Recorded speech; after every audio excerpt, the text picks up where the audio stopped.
Hi and Assalamualaikum warahmatullahi wabarakatuh. I be to our respective lecturers, Sir Ibrahim. Today, our group will be presented about Local Agenda 21. Before we are going to start, let me introduce my group members first. My name is ALLYSA binti Andik Muhammad Hairuddin and I am the presenter 1. The second presenter is INTAN RADHZIAH binti BASIR. The third presenter is NINIE ISWANI and follow with NORRAIZAN SYAZWANI binti AZAM as a fourth presenter. And the last presenter is AMIRAH IRDINA binti NORRAIZAN. Now, let's move on to the introduction first. Alright, I will start first with the introduction on what is Local Agenda 21 or LA21. Generally, Local Agenda 21 is a program for the communities, a private sector and also the local authorities. LA21 is a process of volunteering among local communities, consultation with the aims of creating local policies and programs that can work in achieving the sustainable development. It provides a guidance to the community and stakeholder in order to contribute any ideas and do some collaboration with local authorities in every aspect of physical, economic, social, environmental development and even on an ongoing basis. This program is actually based on Agenda 21, which is a global action plan towards the development of the 21st century. Additionally, Agenda 21 also provides some guidance on how local communities should proceed with the process of Local Agenda 21. Local Agenda 21 can be said as a reflected from the Earth's Declaration Conference in Rio de Janeiro in 1992. It is referring to the general goal that has been set up by Chapter 28 of the Action Plan for Sustainable Development, in which it is being adopted on Earth Summit in Rio during 1992 for local communities. Chapter 28 is addressed to the local authority as one of the several major groups which being selected by the agenda as highly relevant to achieve the aims of the whole agenda itself. The content of Local Agenda 21 are emphasized more into raising an awareness, capacity building, community participation and also in terms of formation of partnership. Furthermore, among the objectives of Local Agenda 21, it is stated on the aims regarding the exposing of the public and private sectors towards sustainable development issues and to the Local Agenda 21, and it also explaining the responsibility for sustainable development, in which it is a shared responsibility. Other than that, the objective of LA21 also mentioning about formulating Local Agendas 21 strategies and its action plan, implementing that action plan in the form of LA21 sustainable development projects, and also adopt the approaches and implementation in each local authority. Alright, that's all from me. I will pass to the next presenter. So I will continue in the implementation of LA21 in the local council. How is the method? It is an initiative to engage local communities in the global process of transforming how we live in terms of protecting the planet's environmental, economic and social assets for future generations. To implement this LA21, the first step is the local councils must form a shared vision with the community through workshops or seminars in order to encourage them to participate in the program. Next, they can create the joint venture by establishing the organization for Local Agenda 21 to study the issues together with the community, so that they will identify the local issues based on the community's vision that has been formed. After that, the local councils may formulate an action plan in order to set the objectives, targets, and steps to be taken. It is also important to get an approval from the majority. The next method is to monitor and implement the action plans through programs and projects, as well as to strengthening the joint ventures and monitoring the progress of the activities. The last step is the local councils can make an evaluation and get the feedbacks from the program, thus to announce the outcome of the LA21 action plan. The next method of implementation in the local council is by organizing the programs and activities to promote LA21. Basically, Local Agenda 21 is a program for the community, private sector, and local authorities. These three main characters will work together to plan and manage the surroundings area towards sustainable development. By 1996, most of local authorities in each country need to undertake a consultative process with the populations in order to achieve a consensus on a local Agenda 21. It is for their community. Besides that, local government need to consult with the local community, minority groups, business and industrial organization to create a shared vision for future sustainable development. The local council will work together with the local community to ensure that the objective of LA21 will be achieved successfully. The general population need to support and appreciate the LA21 program's efforts to improve their quality of life. Local governments will have the option to collaborate through the LA21 program, resulting in positive relationships with the local community. One of the purposes of local councils is to improve quality of life and community well-being. This program implemented by the local councils will help. The council should act as the mediator between the parties involved in the LA21 program since the beginning until the final stage of the implementation. There are challenges that the local authorities might be faced. However, this program needs to be implemented in order to ensure that the target of LA21 in achieving sustainable development in the future is success. I will continue with the program that undertaken by Kuala Lumpur City Hall. Firstly, the program is Taman Harbour Local Agenda LA21. The staff of MMC Corporation Berhad participate in a tree planting program that organised by Kuala Lumpur City Hall. This tree planting exercise as part of the Taman Harbour Local Agenda 21 LA21 KL project led by DBKL in partnership with MMC to develop a 2-kilometer public park at Sungai Midah Ceras into an harbour garden, also recreational centre for the neighbouring communities. The aims of this program to promote conservation and create awareness about the environment among MMC employees. In addition, MMC sponsor 100 herbal trees and 441 herbal plants which adopted a dedicated plot of land and Taman Rekreasi Sungai Midah Ceras for the first part of the Taman Harbour LA21 KL. For instance, with this initiative, the MMC Group continuously instilled the need to care for the environment and to reduce carbon footprint. As revealed by MMC, the 100 trees that bleach and plant can offset about 100 tons of carbon dioxide. Furthermore, it will enable the communities to enjoy a better and cleaner environment. Secondly, crime prevention through environmental design (CPTED) carried out by the Kuala Lumpur City Hall in creating a safe urban environment for people to live in. Awareness of Kuala Lumpur City Hall implementers is the most important since the crime rates in Malaysia getting worse since year 1991. Furthermore, the seriousness of this problem can be concluded up in the year 2007, where the sum of crime rate statistics is about 588 murder cases and 3,711 rape cases, which equivalents to more than 1 person was murdered and more than 8 women were raped. Moreover, the social aspect is one of the key elements that contribute the sustainable development of other aspects of the environment and the economic. Besides, design a good community cooperation to create a better living environment become a strategy to making the Kuala Lumpur a safe city. A safe city can be achieved by designing the environment with the safety as a major focus and providing quality of planning layout. Hence, the role of Kuala Lumpur City Hall should consider the implementers including the planners, architects and other design professionals to reduce or enhance crime rates. Kuala Lumpur City Hall reviewed the implementing of CPTED by assessing the implementers' awareness, what is CPTED and when the policy started to implement.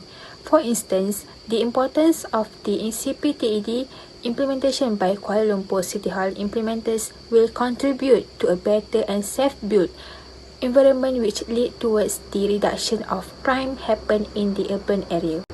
Next, the Adopt a Park program is one of the innovative by the Kuala Lumpur City Hall to materialize its green initiatives.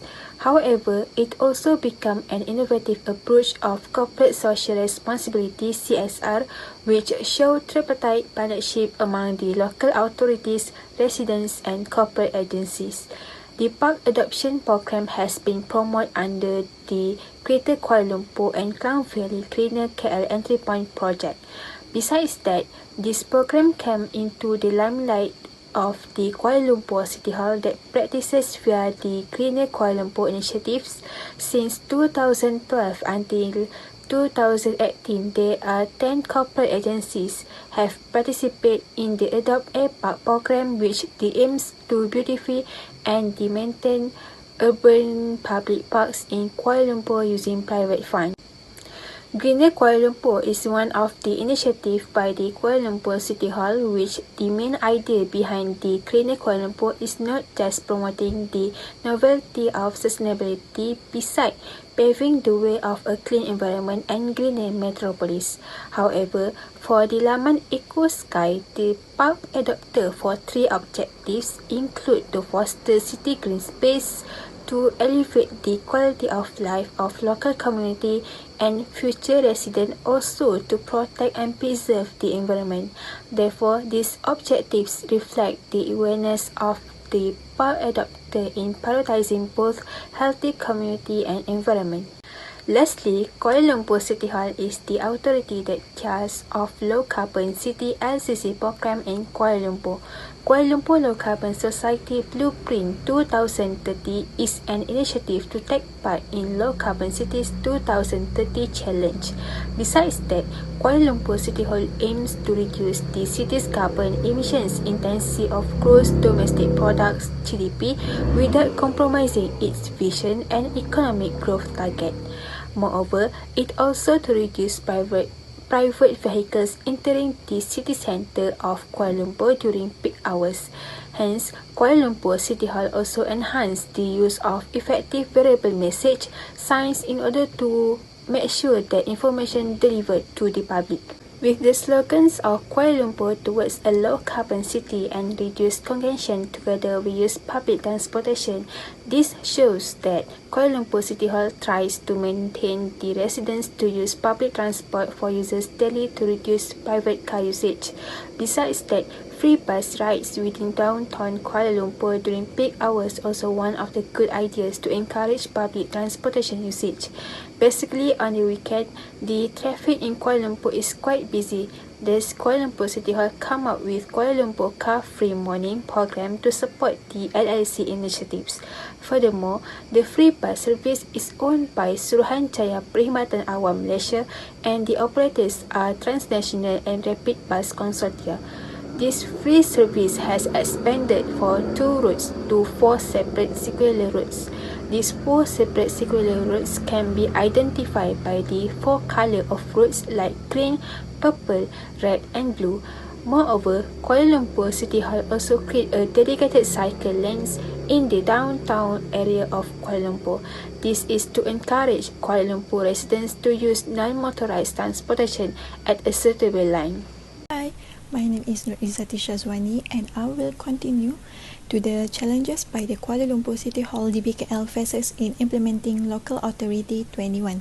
The selection of Kuala Lumpur City Hall DBKL is because they implemented LA21 program. Based on the implementation process outlined in the LA21 program, DBKL has planned, carry out and to achieve success with a various of projects and collaborations. The majority of the issue and efforts handled by LA21 are rooted in local authority. The participation and collaboration of local government is the determining factor in achieving the program's goal and joint venture success. The following are some of the challenges that DBKL has faces while implementing LA21. Firstly, the challenges that DBKL faces during implementing LA21 is the issue of non-cooperation among Kuala Lumpur City Hall DBKL employees. The PBT, local authority, plays an important role in the successful execution of joint venture involving local authorities, the local community, and the private sector. This means that local authorities should be highly motivated to ensure that the ministry goal of seeing all local government implemented LA21 under their prospective administration is achieved. There are those who reject the acceptance of LA21 among the departments or units in the Kuala Lumpur City Hall DBKL to lead the implementation of LA21. So, the acceptance of LA21's responsibilities among the departments or unit in the Kuala Lumpur City Hall to lead the implementation of LA21 is not unanimous. The requirement of staff to carry out LA21's implementation policy is excessive, as it is viewed as adding to the workload of the departments and units involved. The most important thing is that a local authority's membership must be solid and see the reality of LA21 implementation, which require the establishment of a unit or division within its organization to operate as a unit or department responsible for LA21's implementation. At the local authority level, the units or division appointed should form a committee to ensure that all units or division work together to execute LA21. The responsibility of becoming an executive body can be seen as a burden on the staff actual work. As a result, in the early stage of LA21, residents of Kuala Lumpur City Hall DBKL began to deny responsibility. Second, the implementation of DBKL phases during implementing LA21 is getting cooperation from the local community and the private sector is very difficult. Lack of public understanding of the importance of LA21 implementation because they still do not fully comprehend LA21 and only believe that CHKL must implement LA21 on its own, when in fact they must collaborate and play a role with local authorities to ensure that LA21 is implemented successfully. DBKL supervises several levels of the local community as well as the private sector. In addition, with such a vast number of scales, getting their cooperation in the program is far less likely. Except they seek DBKL for help in putting a program in place. The community and private sector can only be approached by channeling a fund. This is one of the strategies implemented by DBKL to pique the interest of the local community in participating in the successful implementation of LA21. This dilemma exists because the private sector may be hesitant to collaborate with DBKL to implement LA21 because they believe they would not benefit from the implementation. Next challenges, I will pass to the next presenter. Next, I will continue to the third challenge, which is a problem allocation. The implementation challenge of LA21 received from the KPKT is due to financial problem, also the difficulty of a cooperation between the local community and the private sector. The specific allocation for LA21 is quite challenging because it is insufficient to meet the budget for LA21 implementation. As a result, DBKL had to find its own allocation to make the LA21 program. As a success, KPT provide a specific provision for a start-up and local authority involved in the LA21 project in Malaysia. And the 4 local authority who pioneer the initiative in Malaysia need to find other funds to continue the implementation of LA21 forwards afterwards. Thus, a strong emphasis on understanding LA21 is important, especially for the private sector, as the success of LA21 implementation is highly dependent on private sector funding. If the private sector does not understand the purpose of the LA21 at the local level, it will be difficult for local authority through the LA21 committee to move forward to lack of funds. The LA21 implementation policy is based on the strategic partnership among the parties involved, with the private sector in the particular contributing financially to the implementation of LA21. Therefore, it is the responsibility of a local authority and the LA21 committee to attract the private sector to participate in the implementation of LA21, especially in terms of funds contribution to realize the desire to build a balanced, healthy society and a conducive and sustainable environment. Okay, next, I will continue to the last slide, which is conclusion. In a conclusion, the implementation of a Local Agenda 21 is a strategic implementation program to achieve the goal of a sustainable development. This program was successfully implemented with the support and the efforts of various stakeholders such as the government, non-governmental organizations, committees, communities, and council. With the use of the participatory or the engagement techniques such as a discussion with the focus group, holding a dialogue with the community has helped in establishing a good relation and cooperation among the parties involved. Furthermore, it also helped in the contributing a realistic and a touchable idea for the sustainable development in their state and city. With this approach, it is hoped to provide a guidance and inspiration to all the parties in developing and implementing the Local Agenda 21 in their area. I think that's all from us for our presentation, and we hope our lecturer enjoy listening our presentation. Thank you. Assalamualaikum.